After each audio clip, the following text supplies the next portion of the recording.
नमस्कार दोस्तों, आज की कहानी है कन्यादान। एक आंसू भरी कहानी। राम राय जी के दो बच्चे थे, रूही और पवन।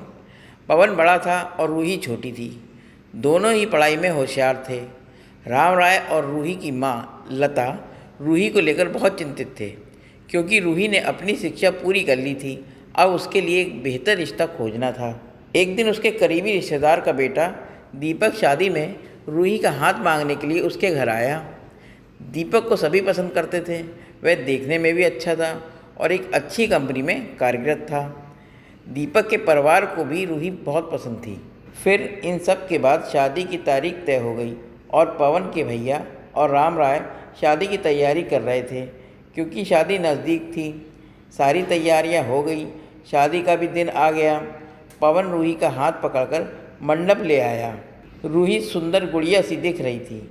सुंदर नाक, आँखें, रंग गोरा, लंबी लंबी चोटी। रूही देखने में बेहद खूबसूरत थी।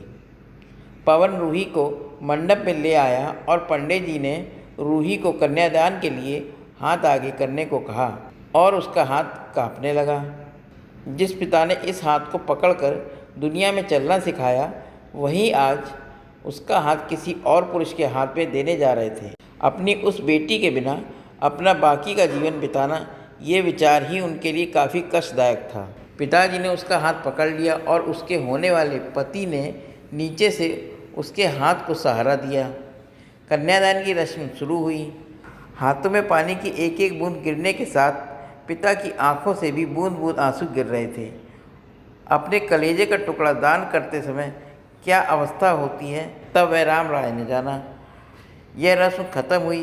पंडित जी ने लता और राम राय के हाथ में दियों से भरा पर्दा दिया। उसके सामने बेटी और उसका पूरा ससुराल बैठाया और पंडित जी ने कहा, आज से आपकी बेटी उनकी हो गई। उनसे कहो कि उसका अच्छे से ध्यान रखें। लता अपने मैके वालों के लिए एकदम पराई हो गई। उसकी आंखों में आंसू भर आए। रूही को 2 दिन की ट्रिप पर भी भेजना माँ के लिए कितना मुश्किल होता था, और अब उसको हमेशा के लिए दूसरे के घर भेज दिया जाए और अपने ही घर का मेहमान बना दिया जाए, यह बात अब माँ को समझ में आ रही थी। उस रस्म के बाद दूल्हा गेट पर आ गया। पंडित जी ने आवाज़ दी, लड़की के मामा लड़की को लेकर आओ।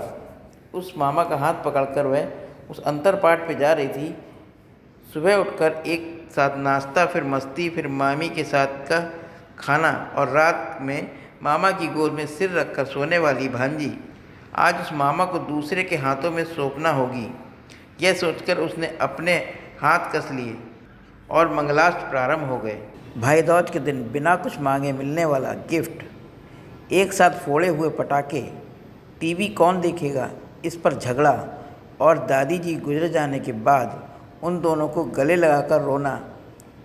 दोनों भाई बहन आज एक दूसरे को देख रहे थे। उतनी देर में मंगलाष्टक समाप्त हो गए। मंगलाष्टक समाप्त होने के बाद रूही अपने आने वाले नए जीवन को लेकर उत्साहित हो गई। रूही ने वरमाला पहनाई और अपने पति दीपक के पास खड़ी हो गई। रूही के सामने बहुत से लोग खड़े थे।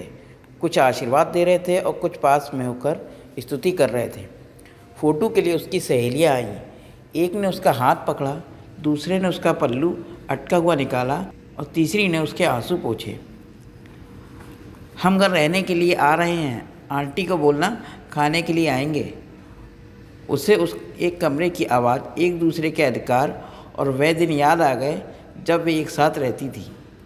अचानक पति दीपक ने कहा कि तुम चारों की तस्वीर ले लो। मैं एक साइड में खड़ा हो जाता हूँ। और वह चारों चेहरे हंसे। खाने की कतार में आज रूही माँ पापा से दूर दूसरे लोगों के साथ बैठी थी। खाना खाने के बाद पंडित जी ने गौरीहार की पूजा के लिए बुलाया। रूही ने वहाँ मन से पूजा की। माँ ने रूही की झोली भर दी और अनीता आंटी ने कहा कि आप पीछे मुड़ना मत। रूही अचानक चौंक गई। वह आगे बढ़ने लगी। इतने सालों में बच्चे की तरह पाले हुए उस चाचा का बांध टूट गया। स्कूल से वापस आने में देर हो जाने पर अस्वस्थ होने वाले वह चाचा जी, जन्मदिन पर 5-6 फ्रॉक उसके आगे लाकर रखने वाले चाचा जी, मैं नहीं आने वाली, आज घर पर चाची के पास रहूँगी कहकर रोने वाली वह आज हमेशा के लिए दूर चली जाएगी। यह रूही के दूसरे माँ पापा के रूप में चाचा चाची को भी यह बात सहन नहीं हो रही थी। उसकी पहचान आज बदल चुकी थी। हाथों में वह हरी चूड़ियाँ, पाँव में बिछिया और गले में मंगलसूत्र नए जीवन की राह देख रहे थे। सास का हाथ पकड़कर रूही उस फूलों से सजी गाड़ी में दीपक के साथ बैठी और उस गाड़ी में खुशी थी। और उस गाड़ी के बाहर खड़े सभी लोग आंखों में आंसू लिए उसे अलविदा कह रहे थे। रूही बोली, मम्मी पापा आती हूँ मैं। बहुत मुश्किल होता है अपना कलेजा, अपने दिल अपने ही हाथों से निकाल कर पराए हाथों में सौंपना, और वह अपने कलेजे को, अपने दिल को खुद से दिल से लगा कर रखेगा।